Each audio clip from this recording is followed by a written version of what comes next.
Hey MGTOWs, this is Vention. Just hanging out, enjoying my retirement. Good times. I should probably say that I have lost 69 pounds. Check that out. Ta-da! Still plenty of flab, but I'm starting to see abs. Good times. So in any case, what I wanted to talk about, I mean, I was just looking at one of these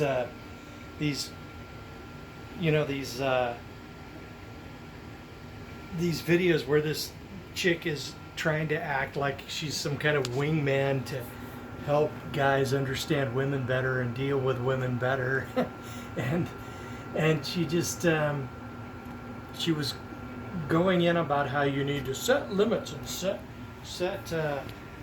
set boundaries, and go right in, and you have to be in charge and and somehow create authority out of nothing and exert authority over her, right? And she says that she needs that. But the problem is, if we're dealing with a situation where we have to verbally try to control a woman,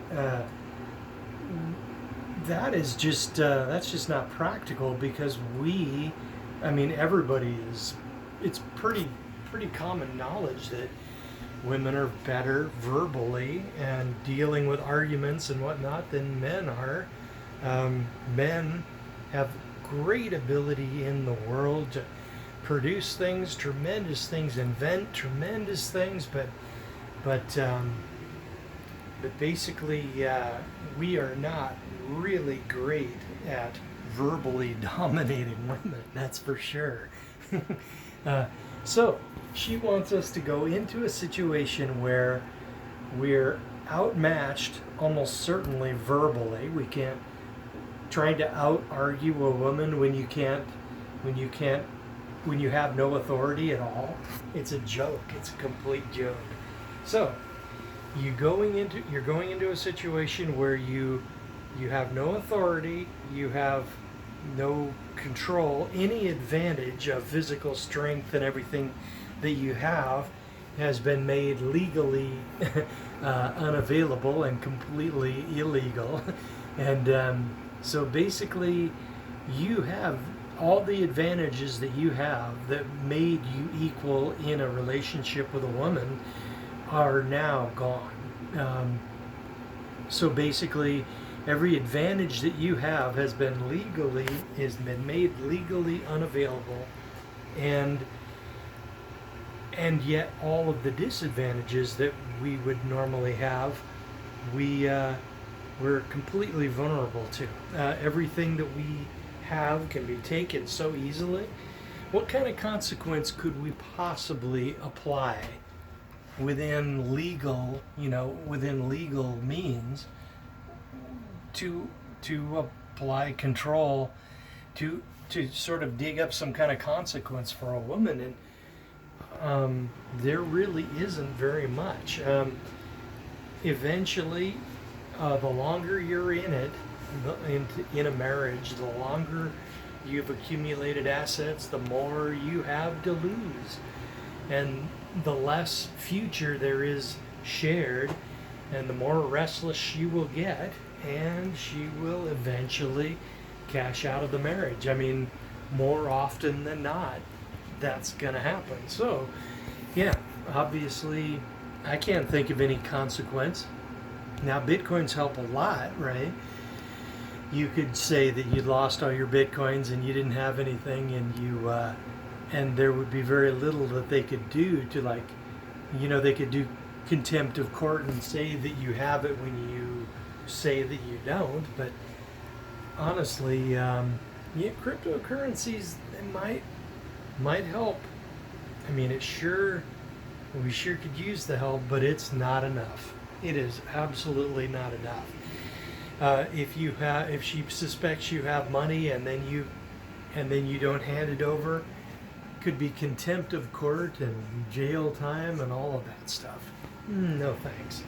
So yeah, it's just not practical. These women, they come up with these channels and they try to produce some kind of useful advice, but honestly, it's just not practical. And I love the way MGTOW pile in on these comments so much, telling her why that her advice is just pointless. I mean, it could probably help. It could make things maybe a little better, but it sure can't solve the broken system that we've got.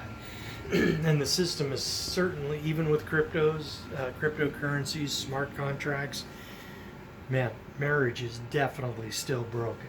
And it is not coming back.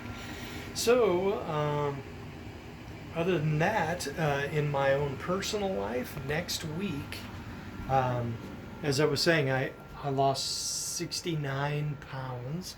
Loving that. I feel so light, crazy light. I feel, it's bizarre how different I feel, and it's it's really something.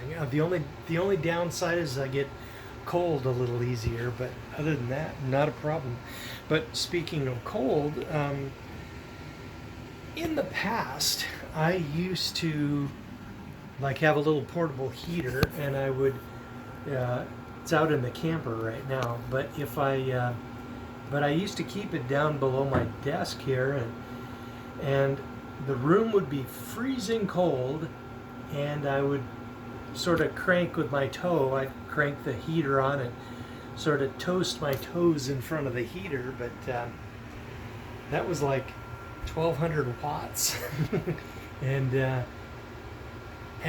all the temperature variance of the strong up and downs made me not very comfortable. So I came upon an idea that I came upon in the permaculture community, which is microclimates.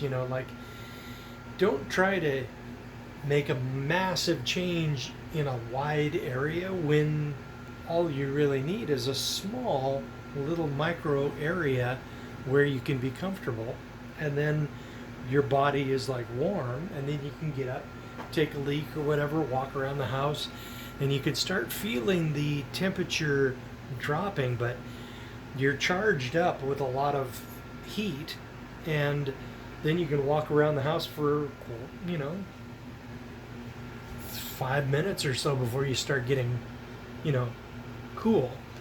So what I did was bought this heating pad, and it's really nice. It's it's very warm, and the cool thing is heat applied is very good for cancer, they say. A lot of cancer patients supposedly hit a sauna every day in an attempt to sort of increase their resistance and sort of break up the tumors. And the liver, my liver is right there.